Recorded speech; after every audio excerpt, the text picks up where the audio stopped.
Little House on the Prairie series by Laura Ingalls Wilder. Book 7, Little Town on the Prairie. Chapter 1, Surprise. One evening at supper, Pa asked, "How would you like to work in town, Laura?" Laura could not say a word. Neither could any of the others. They all sat as if they were frozen. Grace's blue eyes stared over the rim of her tin cup. Carrie's teeth stayed bitten into a slice of bread, and Mary's hand held her fork stopped in the air. Ma let tea go pouring from the teapot's spout into Pa's brimming cup. Just in time, she quickly set down the teapot. "What did you say, Charles?" she asked. "I asked Laura how she'd like to take a job in town," Pa replied. "A job? For a girl? In town?" Ma said. "Why, what kind of job?" Then quickly she said, "No, Charles, I won't have Laura working out in a hotel among all kinds of strangers." "Who said such a thing?" Pa demanded. "No girl of ours will do that, not while I'm alive and kicking." "Oh, of course not," Ma apologized. "You took me so by surprise. What other kind of work can there be? And Laura not old enough to teach school yet." All in the minute before Pa began to explain, Laura thought of the town and of the homestead claim where they were all so busy and happy now in the springtime.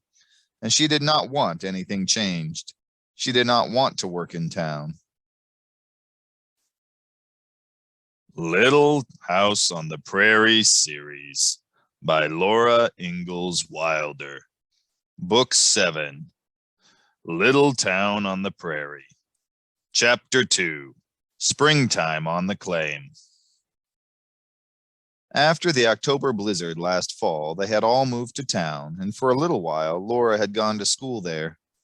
Then the storms had stopped school, and all through that long winter the blizzards had howled between the houses, shutting them off from each other so that day after day and night after night not a voice could be heard and not a light could be seen through the whirling snow.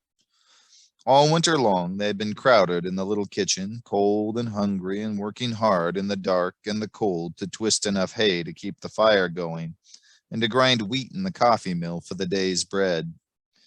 All that long winter, the only hope had been that sometime winter must end, sometime blizzards must stop, the sun would shine warm again, and they could all get away from the town and go back to the homestead claim.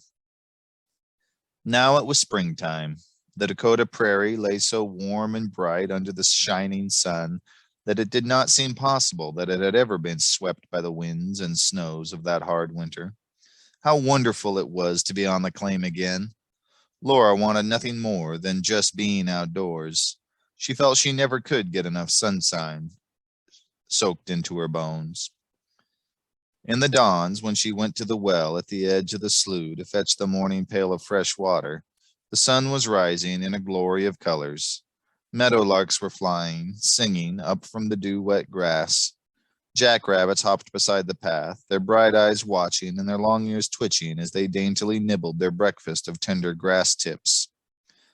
Laura was in the shanty, only long enough to set down the water and snatch the milk pail. She ran out to the slope where Ellen, the cow, was cropping the sweet young grass. Quietly, Ellen stood chewing her cud while Laura milked. Warm and sweet, the scent of new milk came up from the streams hissing into the rising foam, and it mixed with the scents of springtime. Laura's bare feet were wet and cool in the dewy grass.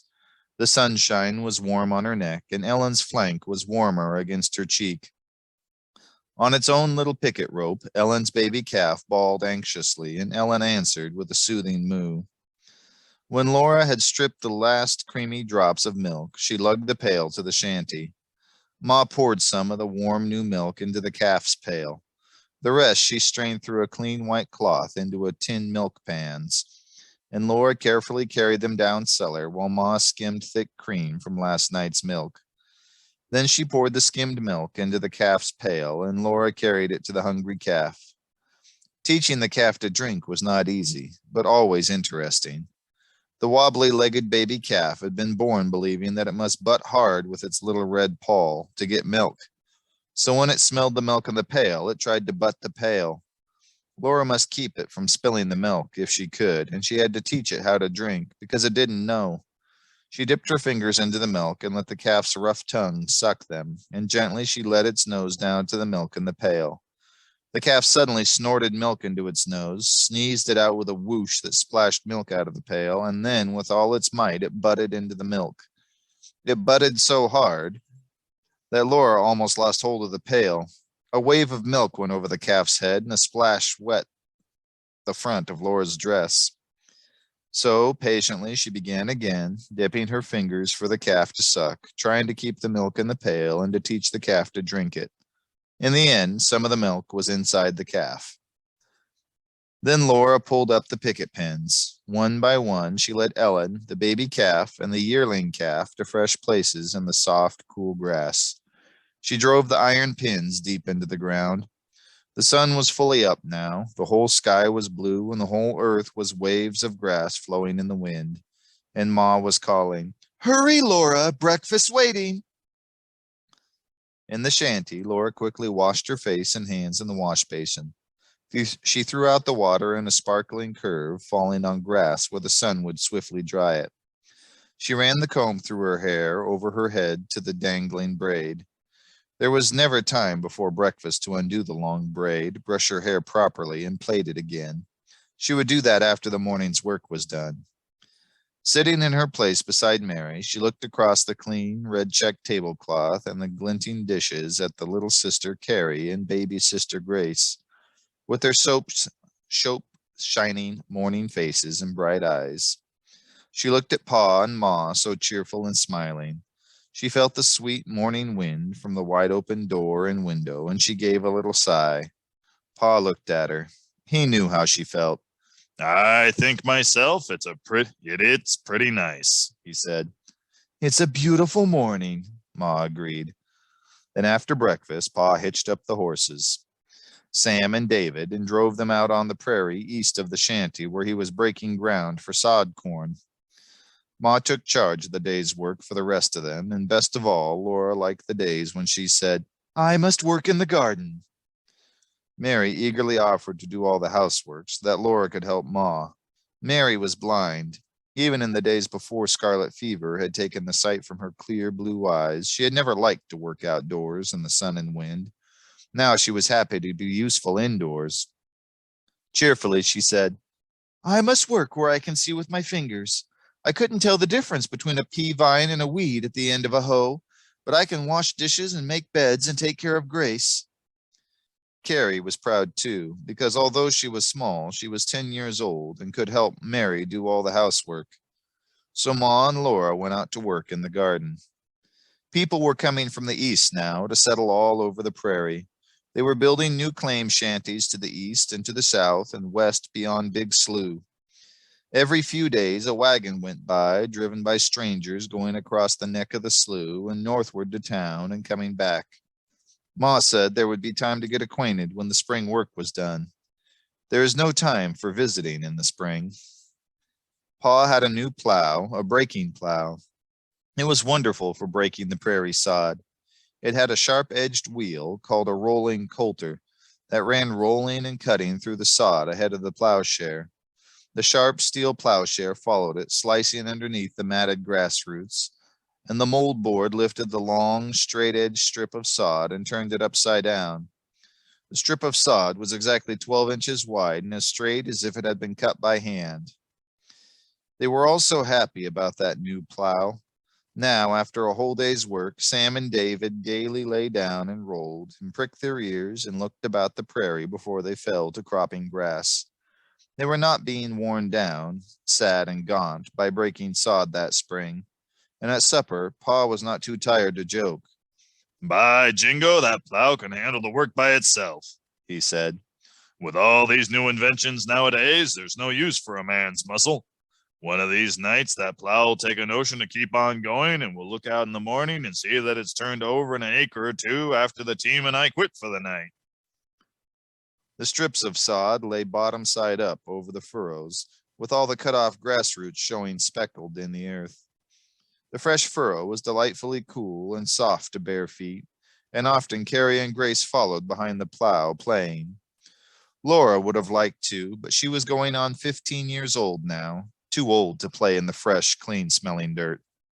Besides, in the afternoons, Mary must go for a walk to get some sunshine. So when the morning's work was done, Laura took Mary walking over the prairie. Spring flowers were blossoming and cloud shadows were trailing over the grassy slopes. It was odd that when they were little, Mary had been the older and often bossy, but now that they were older, they seemed to be the same age. They liked the long walks together in the wind and sunshine, picking violets and buttercups and eating sheep sorrel. The sheep sorrel's lovely curled lavender blossoms, the clover-shaped leaves and thin stems had a tangy taste. Sheep sorrel tastes like springtime, Laura said. It really tastes a little like lemon flavoring, Laura, Mary gently corrected her. Before she ate sheep sorrel, she always asked, Did you look carefully? You sure there isn't a bug on it? There are never any bugs, Laura protested.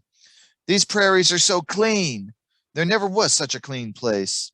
You look just the same, said Mary. I don't want to eat the only bug in the whole Dakota Territory. They laughed together. Mary was so light-hearted now that she often made such little jokes. Her face was so serene in her sunbonnet, her blue eyes were so clear, and her voice so gay that she did not seem to be walking in darkness. Mary had always been good. Sometimes she had been so good that Laura could hardly bear it. But now she seemed different. Once Laura asked her about it. You used to try all the time to be good, Laura said, and you always were good. It made me so mad sometimes I wanted to slap you. But now you are good without even trying. Mary stopped still. Oh, Laura, how awful. Do you ever want to slap me now? No, never, Laura answered honestly. You honestly don't? You aren't just being gentle to me because I'm blind? No, really and honestly, no, Mary. I hardly think about your being blind. I'm just glad you're my sister. I wish I could be like you, but I guess I never can be. Laura sighed. I don't know how you can be so good. I'm not really, Mary told her. I do try, but if you could see how rebellious and mean I feel sometimes, if you could see what I really am inside, you wouldn't want to be like me. I can see what you're like inside, Laura contradicted. It shows all the time. You're always perfectly patient and never the least bit mean. I know why you wanted to slap me, Mary said. It was because I was showing off. I wasn't really wanting to be good. I was showing off to myself what a good little girl I was and being vain and proud, and I deserved to be slapped for it. Laura was shocked. Then suddenly she felt that she had known that all the time. But nevertheless, it was not true of Mary. She said, Oh, no, you're not like that. Not really. You are good. We're all desperately wicked and inclined to evil as the sparks fly upwards, said Mary, using the Bible words. But that doesn't matter. What? Cried Laura. I mean, I don't believe we ought to think so much about ourselves, about whether we are bad or good, Mary explained. But my goodness, how can anybody be good without thinking about it? Laura demanded. I don't know. I guess we couldn't, Mary admitted. I don't know how to say what I mean very well, but it isn't so much thinking as just knowing, just being sure of the goodness of God. Laura stood still, and so did Mary, because she dared not step without Laura's arm in hers guiding her. There Mary stood in the midst of the green and flowery miles of grass rippling in the wind, under the great blue sky and white clouds sailing, and she could not see. Everyone knows that God is good, but it seemed to Laura that Mary must be sure of it in some special way. You are sure, aren't you? Laura said. Yes, I am sure of it now all the time, Mary answered. The Lord is my shepherd, I shall not want. He maketh me lie down in green pastures. He leadeth me beside the still waters. I think that's the loveliest psalm of all. Why are we stopping here? I don't smell the violets. We came by the buffalo wallow talking, said Laura. We'll go back that way. When they turned back, Laura could see the low swell of land sloping up from the coarse grasses of Big Slough to the little claim shanty. It looked hardly larger than a hen coop, with its half roof slanting up and stopping. The sod stable hardly showed in the wild grasses. Beyond them, Ellen and the two calves were grazing, and to the east, Pa was planting corn in the newly broken sod. He had broken all the sod he had time to before the ground grew too dry. He had harrowed the ground he had broken last year and sowed it to oats. Now, with a sack of seed corn fashioned to a shoulder harness and the hoe in his hand, he was going slowly across the sod field. Pa's planting the corn, Laura told Mary. Let's go by that way. Here's the buffalo wallow now. I know, said Mary. They stood a moment, breathing in deeply the perfume of warm violets that came up as thick as honey. The buffalo wallow, perfectly round and set down into the prairie like a dish 3 or 4 feet deep, was solidly paved with violets. Thousands, millions crowded so thickly that they hid their own leaves. Mary sank down among them. She breathed. Her fingers delicately felt over the masses of petals and down the thin stems to pick them. When they passed by the sod field, Pa breathed in a deep smell of the violets too. Had a nice walk, girls? He smiled at them, but he did not stop working. He mellowed a spot of earth with the hoe, dug a tiny hollow in it, dropped 4 kernels of corn into the hollow, covered them with the hoe, pressed the spot firm with his boot, then stepped on to plant the next hill. Carrie came hurrying to bury her nose in the violets. She was minding Grace, and Grace would play nowhere but in the field where Pa was. Angleworms fascinated Grace. Every time Pa struck the hoe into the ground, she watched for one and chuckled to see the thin, long worm make itself flat and short, pushing itself quickly into the earth again. Even when it's cut in two, both halves do that, she said. Why, Pa? They want to get into the ground, I guess, said Pa. Why, Pa? Grace asked him.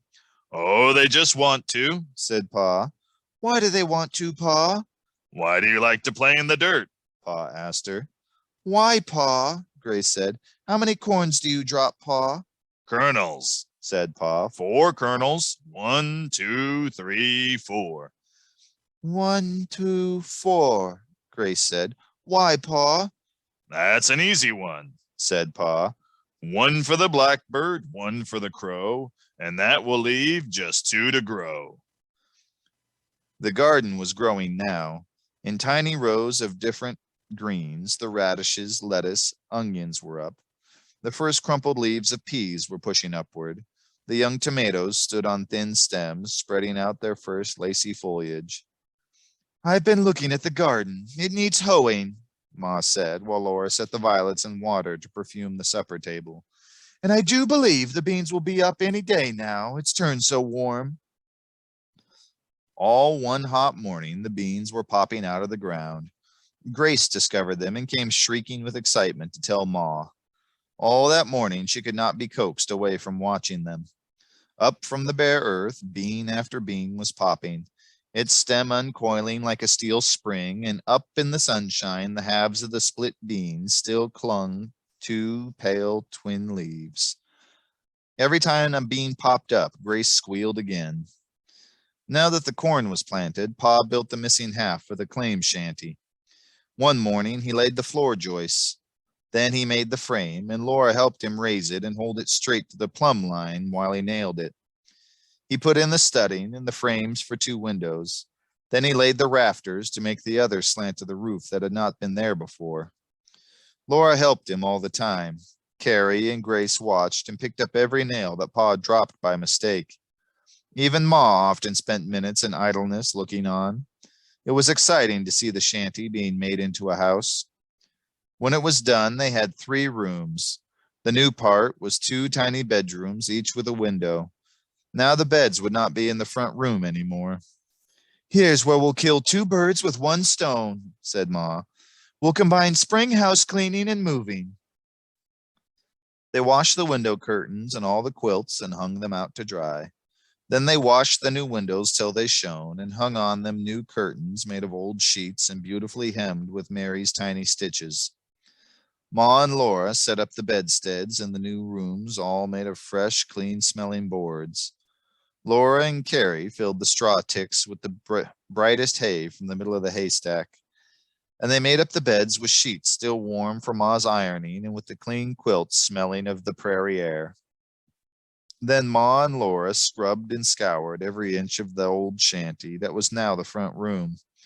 It was spacious now, with no beds in it, only the cook stove and cupboards and table and chairs and the whatnot. When it was perfectly clean and everything in place, they all stood and admired it. You needn't see it for me, Laura, Mary said. I can feel how large and fresh and pretty it is. The fresh, starched white curtains moved softly in the wind at the open window. The scrubbed board walls and the floor were a soft yellow gray. A bouquet of grass flowers and wind flowers that Carrie had picked and put in the blue bowl on the table seemed to bring springtime in.